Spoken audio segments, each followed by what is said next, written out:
K Shailaja ടീച്ചർക്കെതിരെയുള്ള cyber ആക്രമണം തുടരുന്നു. Social മീഡിയയിലെ വ്യാജ പ്രചാരണത്തിൽ പങ്കാളികളാകുന്നത് UDFന്റെ ജനപ്രതിനിധികളാണ്. Balussery panchayat UDF ward member 7ാം വാർഡ് മെമ്പറായ ഹരീഷാണ് വാട്സ്ആപ്പ് ഗ്രൂപ്പുകളിൽ അശ്ലീല പരാമർശം നടത്തിയത്. ശൈലജ ടീച്ചറുടെ ചിത്രം ഓഫ് ചെയ്ത പരാതിയിൽ മുസ്ലിം ലീഗ് പ്രവർത്തകരും കോഴിക്കോട് നടുവണ്ണൂർ സ്വദേശിയുമായ മിൻഹാജിനെതിരെ പോലീസ് കേസെടുത്തു. സാമൂഹ്യ മാധ്യമങ്ങളിൽ വടകര മണ്ഡലം LDF സ്ഥാനാർത്ഥി കെ ശൈലജ ടീച്ചർക്കെതിരെ നടക്കുന്ന സംഘടിത സൈബർ ആക്രമണത്തിൽ UDF പ്രവർത്തകരുടെ പങ്ക് വെളിപ്പെടുത്തുന്ന വിവരങ്ങളാണ് പുറത്തുവരുന്നത്. സൈബർ ആക്രമണത്തിൽ UDFന്റെ ജനപ്രതിനിധികളും പങ്കാളികളാകുന്നുണ്ട്. ബാലുശ്ശേരി പഞ്ചായത്തിലെ 7ാം വാർഡ് മെമ്പറും കോൺഗ്രസ് പ്രവർത്തകനുമായ ഹരീഷ് തേജസ് അരങ്ങാടത്തെന്ന വാട്സപ്പ് ഗ്രൂപ്പിലാണ് ടീച്ചർക്കെതിരെ അശ്ലീല പരാമർശം നടത്തിയത്.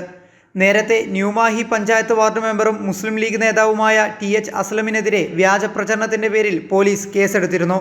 മുഖ്യമന്ത്രിയുടെയും കെ ശൈലജ ടീച്ചറുടെയും ചിത്രങ്ങൾ മോർഫ് ചെയ്ത് പ്രചരിപ്പിച്ചതിന് കോഴിക്കോട് നടുവണ്ണൂർ സ്വദേശി മിൻഹാജിനെതിരെ മട്ടന്നൂർ പോലീസ് കേസെടുത്തു. മിൻഹാജ് KM പാലോളി എന്ന ഫേസ്ബുക്ക് അക്കൗണ്ടിലൂടെയാണ് മിൻഹാജ് ഫോട്ടോ പ്രചരിപ്പിച്ചത്. ദുബായിൽ ജോലി ചെയ്യുന്ന മിൻഹാജ് മുസ്ലിം ലീഗിന്റെ സജീവ പ്രവർത്തകനാണ്.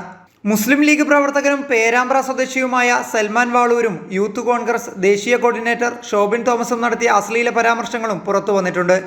ഇതോടെ സൈബർ ആക്രമണത്തിൽ തങ്ങൾക്ക് പങ്കില്ലെന്ന UDFന്റെ വാദം നുണയാണെന്ന് തെളിയുകയാണ്. കൈരളി ന്യൂസ്, കോഴിക്കോട്.